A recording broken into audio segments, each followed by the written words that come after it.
조선 최고의 법률가 정약용. 그가 한 사건 기록을 읽다가 펜을 멈췄습니다. 이상하다. 연려로 칭송받던 한 여인.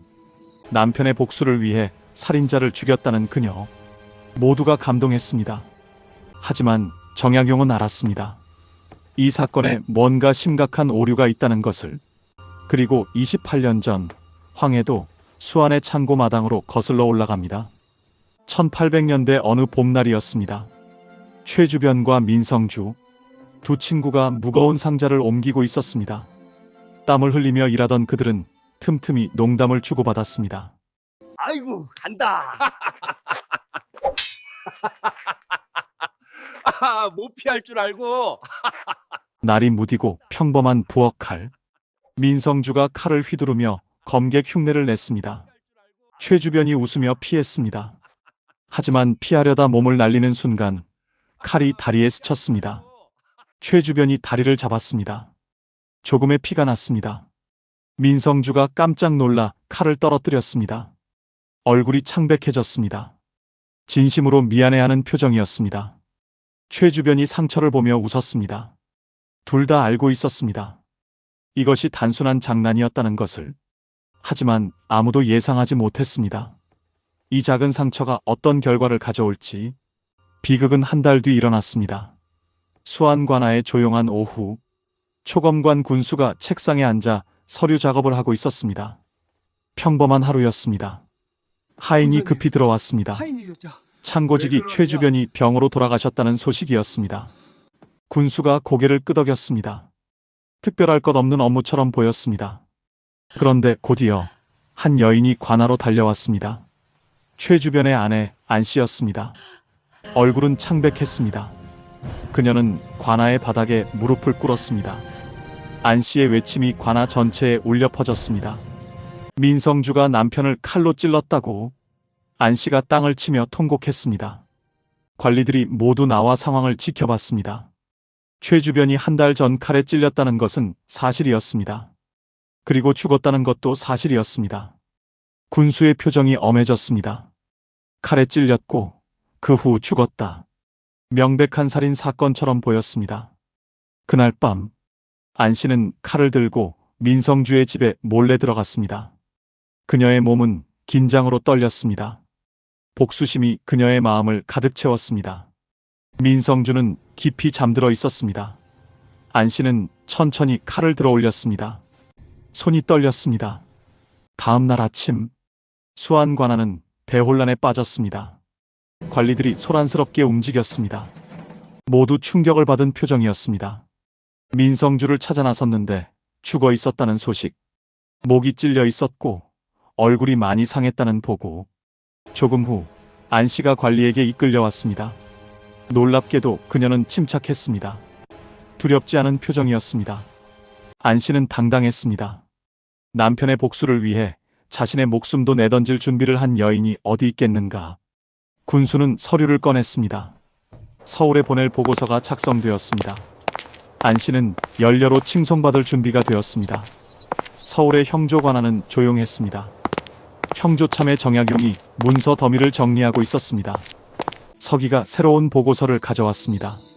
정약용이 서류를 펼쳤습니다. 읽으면 읽을수록 그의 얼굴에 의문이 빛이 떠올랐습니다. 이상했습니다. 정약용이 서기를 불렀습니다. 수안 사건 전체 기록을 다시 가져오라고 명령했습니다. 뭔가 맞지 않는 게 있다. 정확히는 모르겠지만 일단 기록을 다시 보자라고. 밤이 되었습니다.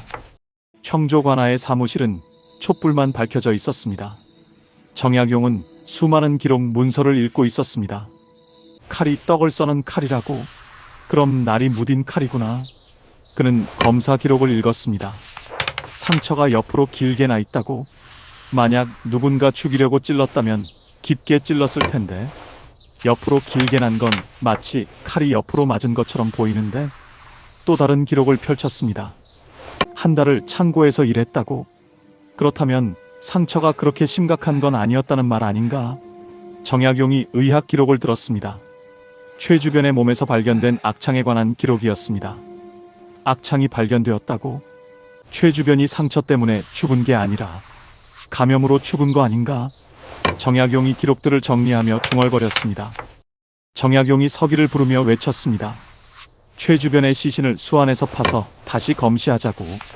며칠 후 수안의 묘지에는 정약용과 관리들 그리고 의료 담당 의사가 함께 서 있었습니다.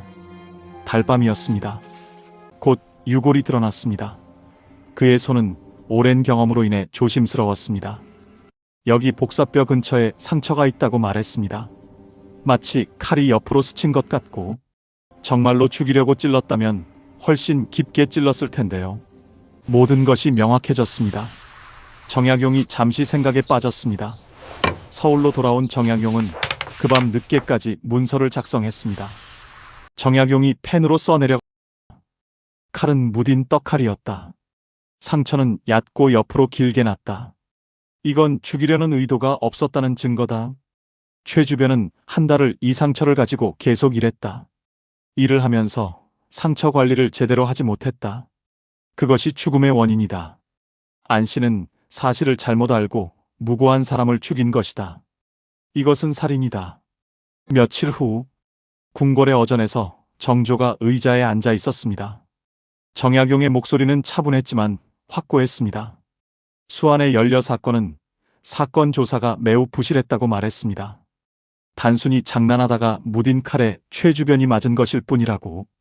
안 씨의 복수는 복수가 아니라 무고한 사람을 살해한 살인이라고. 정조가 잠시 생각에 빠졌습니다. 도덕과 법을 혼동하면 안 된다. 법이 흔들리면 나라가 흔들린다라고. 안 씨는 살인죄로 재판받을 것이고 초검관 군수는 신중하지 못한 검사로 인한 처벌을 받을 것이라고 명령했습니다. 공은 참으로 뛰어난 수사관이고 판관이라고. 이제 이 사건을 흠음신서에 기록하라고. 정약용은 형조관하의 서재에 앉아 있었습니다. 그의 앞에는 흠음신서라는 커다란 책이 놓여 있었습니다. 이것은 법률 실무 지침서였습니다. 그는 이 책에 모든 사건의 기록을 남길 계획이었습니다. 감정이 아무리 정당해 보여도 법이 흔들려서는 안 된다는 것을. 이 사건은 후대 수많은 관리들에게 교훈을 남길 것입니다. 밤은 깊어만 갔습니다.